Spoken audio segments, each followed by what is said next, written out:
लागलिया गोडी तुझी संग तुझ्या दिस लागलिया गोडी तुझी ओढ दिन रात Once more! Once more! Once more! लागलिया गोडी तुझी संग तुझ्या दिस लागलिया गोडी तुझी ओढ दिन रात. जय शिवराय मित्रांनो, तुमचं स्वागत आहे आजच्या एक नवीन व्हिडिओमध्ये. आजचा व्हिडिओ आपण आलाट मोशनमध्ये बनवणार आहोत. तर आपल्या चॅनलवर नवीन आला असेल तर चॅनलला सबस्क्राईब नक्की करा. व्हिडिओ कसा वाटतो हा कमेंट करून नक्की सांगा. आपल्या टेलिग्राम आणि व्हॉट्सअप ग्रुपलाही नक्की जॉईन करा. चला तर आपण आपल्या आजच्या एक नवीन व्हिडिओला सुरुवात करूया.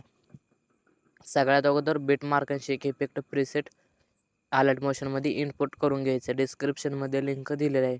तर बीट मार्क प्रीसेट ओपन केल्यानंतर इथं सर्व काही मी बीट्स लावून दिलेले आहेत. तर प्लस आयकॉनवर क्लिक करून मीडियामध्ये जाऊन इथून एक तुमचा कुठलाही फोटो मिळून हा फोटो ॲड करतो. ह्या फोटोला 3 डॉटवर क्लिक करून फिल कॉम्पोजिशन एरियामध्ये करून घेतो. नंतर मूव अँड ट्रान्सफरमध्ये जाऊन इथून हा फोटो असा झूम करून अशा प्रकारे मी ॲडजस्ट करून घेतो. तुमचा जो फोटो आहे तो इथून अशा प्रकारे ॲडजस्ट करून घ्यायचा.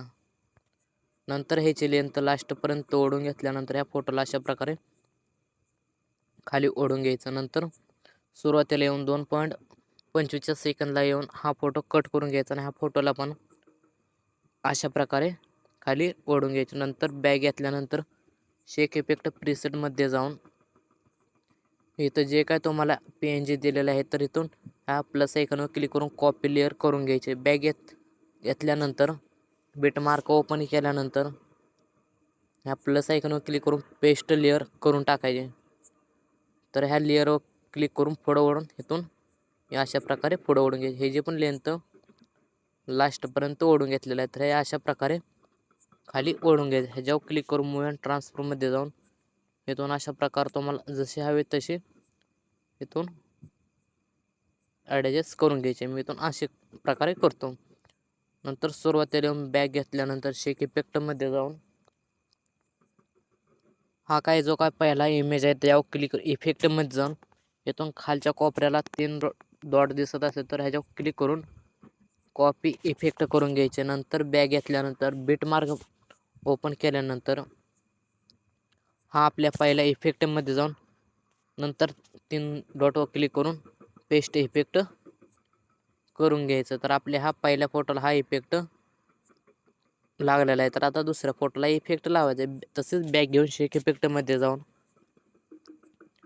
इथं जे काय दुसरा इमेज आहे त्याचा पण इफेक्ट कॉपी करून घ्यायचा. नंतर बॅग घेऊन शेक इफेक्टमध्ये जाऊन ह्याच्यावर क्लिक करू बीट मार्क प्रीसेट ओपन केल्यानंतर इथून जो काय आपला 2.25च्या पुढचा फोटो जो आहे तो हा इफेक्ट पेस्ट करून द्यायचा. तर आपला व्हिडिओ इथं बनून झालेला आहे. तर व्हिडिओ कसा वाटला कमेंट करून नक्की सांगा. चला तर भेटूया पुढच्या एक नवीन व्हिडिओमध्ये.